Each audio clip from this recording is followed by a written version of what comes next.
boy was attending his first wedding. After the service, his cousin asked him, "How many women can a man marry?" 16, the boy responded. His cousin was amazed that he knew the answer so quickly. "How do you know that?" "Easy," the little boy said. "All you have to do is add it up, like the preacher said. 4 better, 4 worse, 4 richer, and 4 poorer."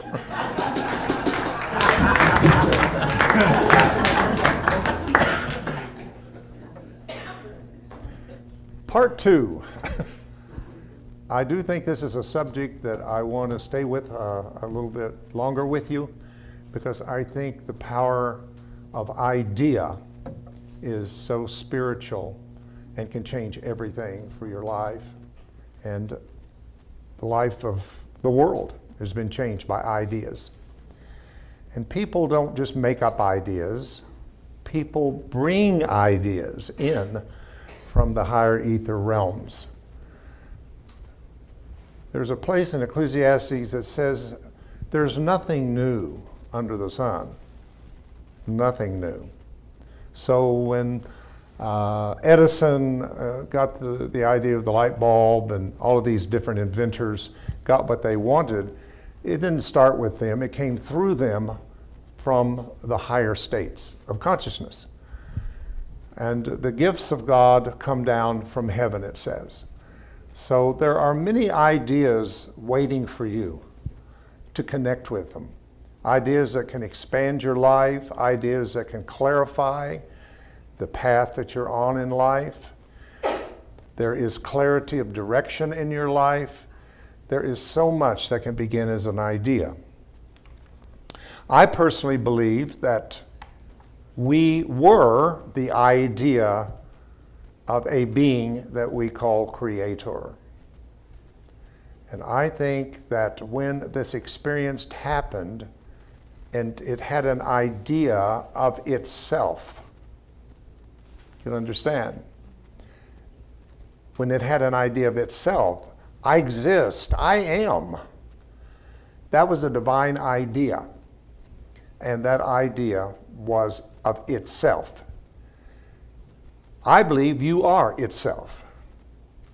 You are the result of that idea made manifest.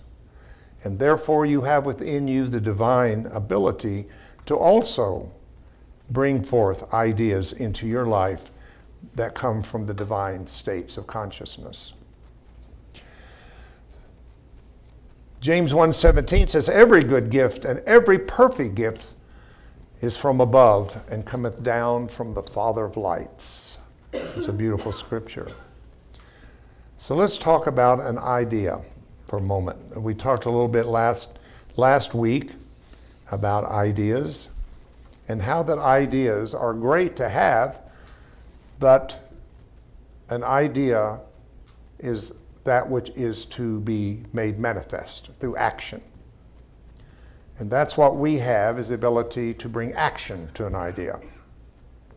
And without action, ideas will just stay ideas. And ideas will breed more ideas. And we can see that right here. We could have a community meeting of ideas.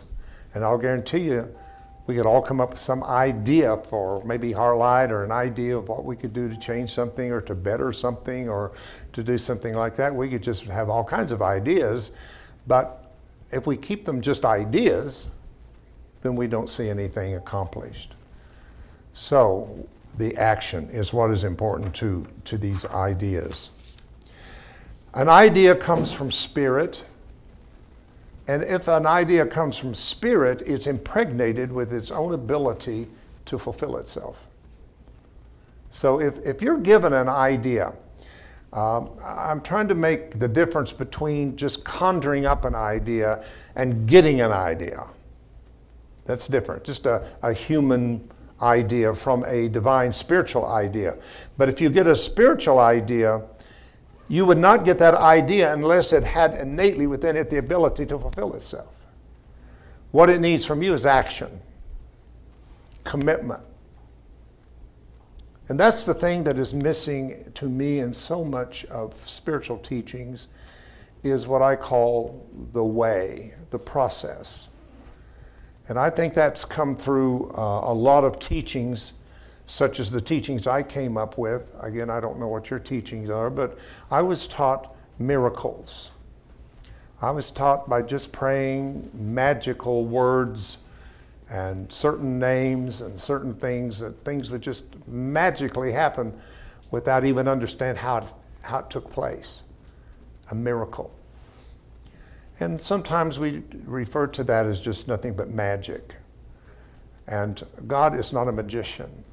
Jesus never meant to be a magician or anyone you can name that is of a place of enlightenment or a teacher. None of them came with ideas of just being able to perform things, but came to teach us and empower us and show us how we can do these things that they have tapped into. So ideas come from spirit. Whatever the mind is able to conceive and then believe, it can achieve. So believing is that place between the conception and the achieving of it, is believing it. Believing it. So I wanted to share with you some things that successfully converts a great idea into reality. Converting an idea into reality, regardless of the required investment of time and money, is never an easy task. In fact, it is extremely challenging. Whatever you are, as far as, say, an entrepreneur or a corporate executive, giving ideas life is much like giving birth to a child. And I like that. When I read that, I thought, how do we know how to procreate? But how much do we know how to co-create? Procreation is something that was given to human beings as an evolutionary way of passing themselves down to their offspring, passing their DNA, their genetics, their story. But you have to realize that your divine mother, father, also has passed its own ability to produce itself to you, to bring forth the spiritual children. So when we think about the chakras, for instance, and how that we covered not long ago the sacral, which connects us to our sexuality, our ability to reproduce ourselves and to produce physical bodies from physical bodies, then how do we produce embody spiritual things? And that way we have to move from the lower human chakras into the spiritual higher chakras, such as the heart. The heart is a wonderful place to bring an idea for conception. Why? Because the heart is the feminine, and therefore she knows how to take an idea, begin to put it together through a gestation period in the heart, and then to birth it. Right? If you leave it to him, the head, the brain, you can just have a good time if you're lucky. Hear what I'm saying to you. I mean, people can come together on an intimate sexual level and have a good time and produce nothing out of it. Just a good time. It's just in the moment, a good time. Again, I say if you're lucky. But then there are those magical or mysterious times in which something happens that we don't quite know exactly what it was, the timing, the environment, divine appointment, when that something takes and it conceives. It conceives. And that's when you had your children at that time. But every time you were together intimately, you didn't conceive every time you got together. Just those specific times that took place is when conception takes place. Conception then brings on the next stage of gestation. The forming of the conception is now being formed.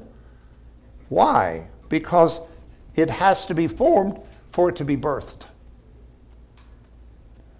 So I say to us here at HeartLight, if we are going to have ideas, and I want us to have ideas, and we're beginning to have some ideas, I'm kind of encouraged that there's a little action with quite a few of you that are showing up with some ideas and want to contribute, to revisit and relook at some things and bring it to a different level and kind of hone it and sharpen it a little bit, because we're developing greater ideas. But people have to step up and do that. For instance, somebody says to me, well, you got something written back there in a pamphlet, and it's good, but it doesn't quite bring in everything that you want to bring it to. It's not quite there. I would like to take it.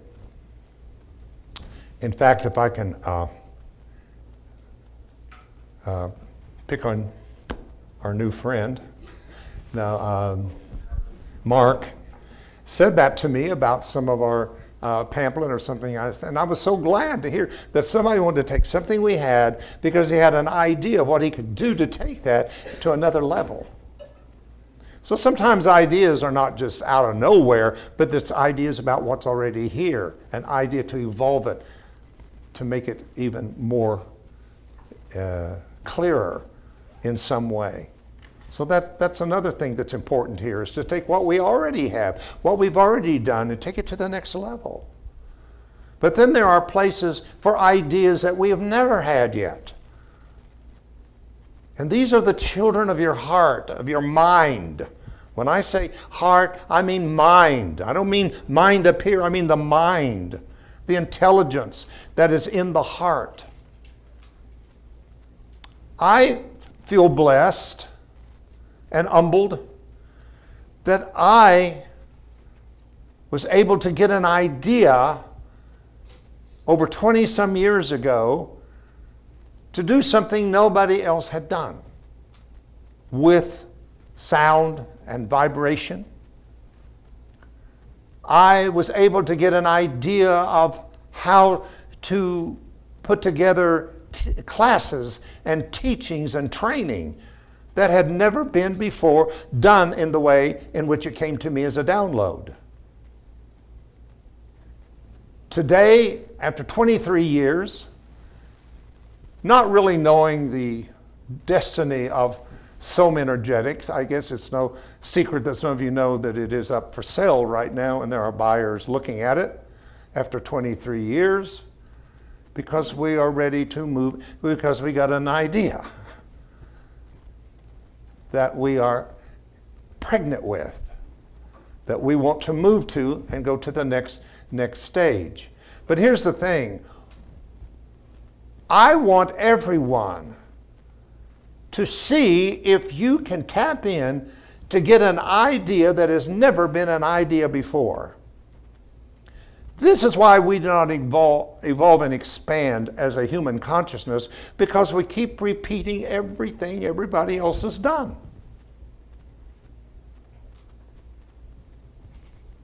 If we, or you and I, get an idea that nobody has had, then we've contributed to the expansion of consciousness to the planet. I don't know what will happen with Som Energetics. When somebody else gets it, I don't know what they'll do with it. But I'll guarantee you that I've established it into the world that it will remain, because there's too many people that has learned the philosophy of it, has learned the techniques of it, that know about it, that it's out there in the collective mindset of the planet. Now, I'm saying that to tell you that I'm not anyone's that special. In what I've been able to produce based upon science, quantum physics, sacred math, and geometry. All of these different things are none of my training.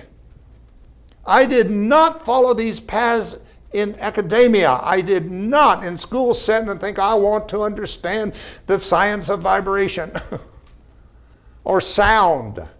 None of these things. So don't count yourself short because of such things as education. Because I don't have a degree in this. When I got this idea of DNA was given to me, this dropped into my consciousness, my first response was, I'm not a geneticist.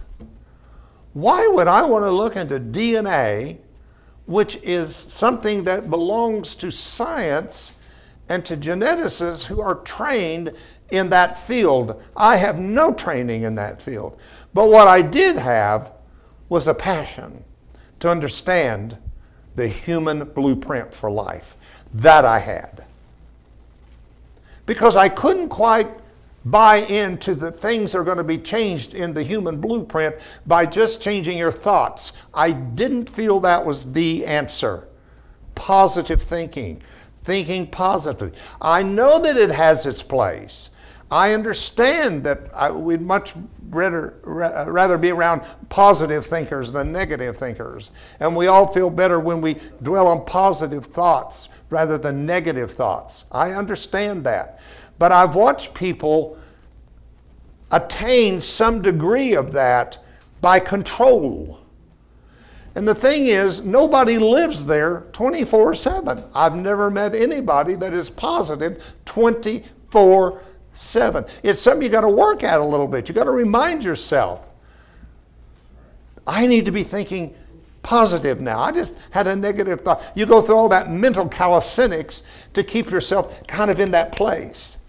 And the reason is because I don't care how positive you think or what your mental construct is, it's always going to go back and read the blueprint for your life, which is your genetic story. Then it came to me, don't limit yourself. How do you know that you've not been trained in this at another time, in another civilization, in another lifetime, another dimension, or another place? I said, I don't. Then it says in me, follow your passion. Who is it says follow your bliss? That's what it means. If you have a passion for something, then you have the ability to manifest it. So you can't come up with, I'm not smart enough, I'm not educated enough, or all of the excuses that we have to limit ourselves because we have forgotten the vast, rich experiences that we've had and carry within the Akashic records of our soul. A few decades ago, when people began to be more drawn toward Native American culture, people were going to sweat lodges, people were doing drummings, people were wearing turquoise and all that kind of thing. It wasn't just Native Americans. It was people from all races that were drawn to that type of thing. Also, for some of us, I've been very drawn to more the African culture, the music, the rhythms. Even though I'm not that in this incarnation, I was drawn to it as a little child. But who's to say I wasn't? How do I know that's not written somewhere in the script of my soul or my being? Somebody hear me. You can even cross gender boundaries. Whether you like it or not, there are people who come in a woman's body, but they're extremely drawn to more strong left-brain masculine things. And there's People that are men that are looking to more of the more feminine aspects of life. This is not what we should punish people for. This is because they're the result of their stories.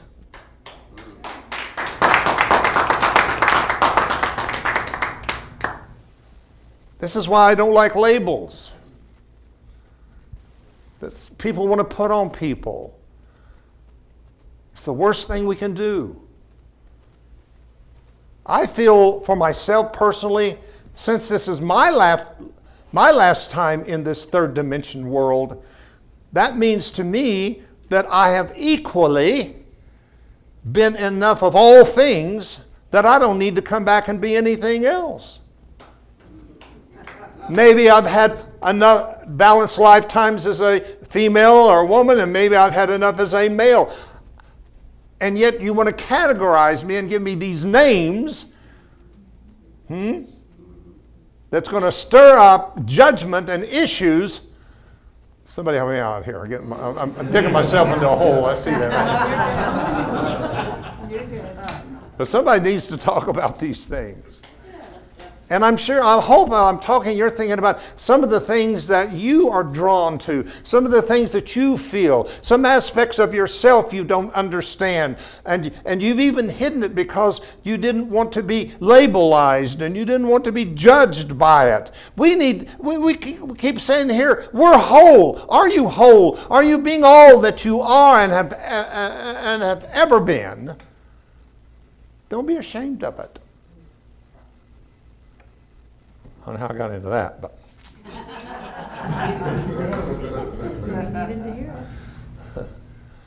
So let's look at some. I better move on. First of all, believe in yourself. You can't take action until you believe in yourself enough to handle the consequences of your decision. When you make a clear decision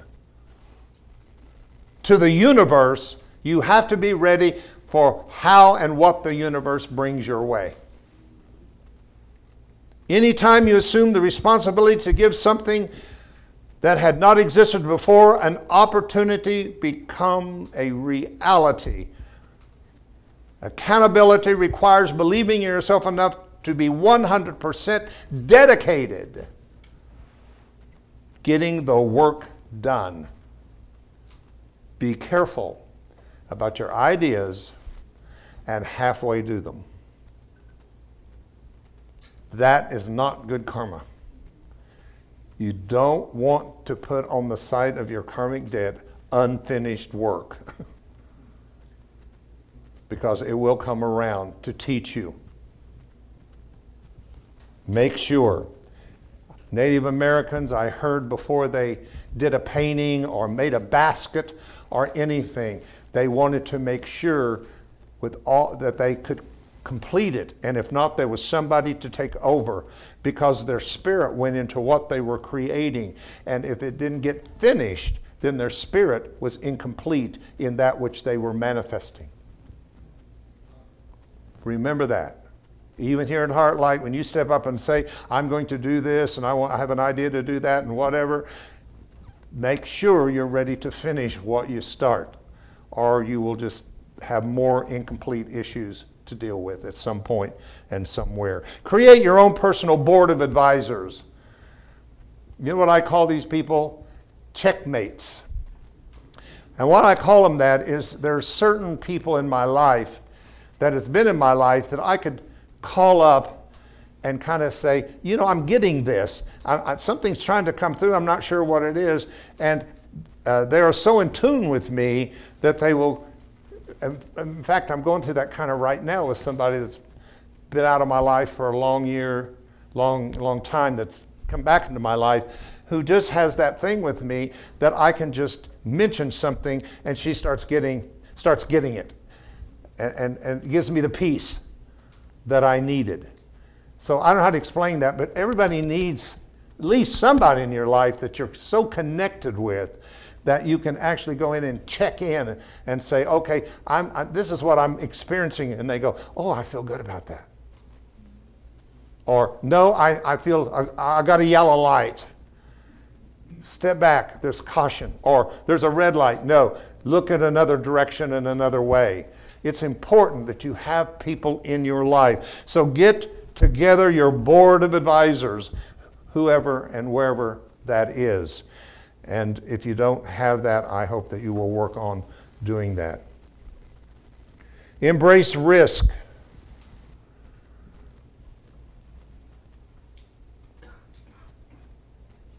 If you can accept this fact, you will approach the process with the lens that keeps your dreams and ambitions in perspectives and on track. I think what Susan is getting ready to do and offer here is a very important component to understanding dreams. Dreams speak to us. It's a way spirit can show up. It's a way ancestry can show up. It's a way, and so many messages can come through to us if we can learn to be able to interpret and understand the power of dreams. Be extremely patient. That's a hard one, because we tend to in the West be very influenced by patriarchal male systems, and I've taught you all that male is product, female is process. So we like fast things. We want things right now. We want it done right now. We don't want that process of how to do it. We just want to get it done and get it fast. So we must be patient and learn how to wait. Those that wait upon the Lord shall renew their strength. They shall mount up with the wings of an eagle and not be weary or tired. They that wait upon the Lord.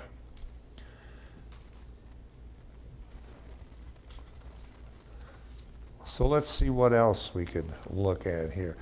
Learn how to sell your vision. Now, that's not talking about going and learning how to manipulate people to do what you want. It's talking about be authentic. At some level, most people know where you're coming from, whether they're aware of it or not. But they know if you're sincere, they know if you believe what you're saying. People have this radar ability. Babies really have it. Your animals have it. Even the plants have it. It's adults that you can fool the easiest by manipulating their thinking, because we've lost that inner radar of intuition to feel the vibe first, to discern the energy before matter, or the meaning or intent of words before they're spoken. That's where you really need to cultivate yourself. You'll keep yourself out of a lot of trappings, a lot of issues if you can learn. One of the things in so many days that we teach in our phase 2 is one of those things, how to open the eye of enlightenment with this innate ability to see through appearance and illusion and see the hidden agenda of people, places, and things. That's one of our, that we teach our practitioners, how to open people's eye of enlightenment, their third eye, to see. Somebody comes to you, and people are good. People are so good now how to control and manipulate things, especially on Facebook. I mean, I'm telling you, there's some really good stuff on there to get you to buy them, buy their stuff. It's really good. And a lot of it's using subliminal messages. That's still around. Don't think it's not. I know it was outlawed in the 70s, but it is around. They're still doing it. They're still putting it in ads. They're still putting these subconscious messages around that's manipulating you every day if you buy into it. But if you're able to see through these things, you will not find yourself into these egoic trappings of being manipulated, but you'll keep your power. Connect the dots along the way. Everything is connected to something else. Learn how to spot the paths of how to connect things. One time I was trying to find a piece to something, and I was walking down the street, And there was a match book somebody had thrown away. And I just felt to pick it up, and I thought, why don't I pick it? There's no matches in it. It was just kind of thrown away, trash. But on the front of that, and I don't remember what it was, I can't tell you what it was, but it was exactly what I needed to hear. The dots connected. And I thought, now I get it. Off a thrown away matchbook somebody threw down on the street. So you don't know how things can show up. Be very aware around you how the universe is showing up and putting things together for you. Be passionate with your pursuit. The pursuit of excellence requires you to unleash your passion. When you put your passion into everything you do, it gives you the power to become a potent pioneer.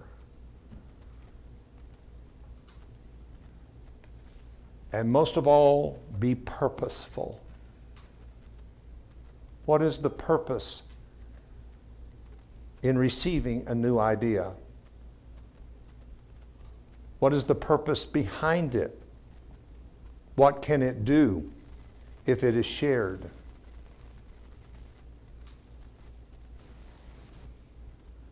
Always make the idea better. We kind of talked about that a while ago. Taking an idea, Henry Ford got an idea of the horseless carriage, which is a pretty primitive looking thing. Went about 12 miles an hour, And people were yelling, it's the end of the world, it's the end of the world. We don't have horses anymore. Now we have horsepower. And now, oh my God, this car I have now, I still can't figure it all out. It talks way too much to me. Tells me more than I really want to know whatsoever. I mean, think what that idea has become.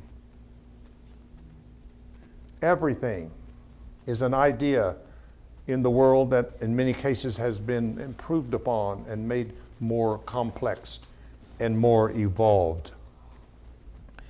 That's why at HeartLight we do our best to not set up fences around our beliefs, but we keep it open for growth, to revisit, for correction, for the ability to evolve in our thinking. That's hard on some people. Some people want to be told what to believe and what to think, and they find themselves fenced into their own belief systems. And last, build a legacy around your idea. Let's say you made the commitment to assume the responsibility associated with these other steps that I've given you, and you become successful. Your original idea was born, and its impact has now morphed into multiple areas that you can have never thought possible in the beginning. I like that. And this is what I want for HeartLight. It is also what I want for Soul Energetics, is I want it to branch itself out into many, many directions, not just the one direction, but I want it to be the trunk of the tree that branches itself out into many branches from here. And I think that has done that out there. We have something every year called a Soma Share, which all the people for a couple of days share with us what they have done after the teachings, what they've done after the training on their own, what they've developed. And it just amazes me every year to see where people has taken the teachings of Soul Energetics and the tuning forks into all kinds of directions of things that they have come up with themselves. So upon this idea becomes the building of ideas. And we need to continue that even here at HeartLight in some way. So I'm going to close with something that I found in the Science of Mind book that I thought was just really good today. Divine ideas stand back of all human thought. So see, an idea doesn't always start at the human thought. It's behind human thought. Seeking to enter through the doorway of the mind. Give that to you again. Divine ideas stand at the back of all human thought, seeking to enter into and through the door of the mind. God's ideas and attributes are external and cannot change. In change is the changeless. In time is the eternal timeless. In things the Creator manifests its power and glory forever. I think that is so powerful that behind human thought is a divine thought or idea, waiting to enter into your consciousness in one of the most important epiphanies of your life, an aha moment. I guess what I wanted to end this lesson with today was to encourage you to open yourself up, because I think so much is bombarding us from higher fifth dimension and beyond right now in the form of new ideas. So if you have had a lifetime of challenge, for instance, maybe you want to change your trajectory from that. Maybe you want to go in a new, fresh path and leave all the baggage that you think you're going to have your whole life. And I'm here to tell you, you don't have to have that. I'm going to tell myself I don't have to have that. That truly we can take the idea of being born again and take it to a new level. Take it to a new level of what it is to be rebirthed into a higher state of consciousness.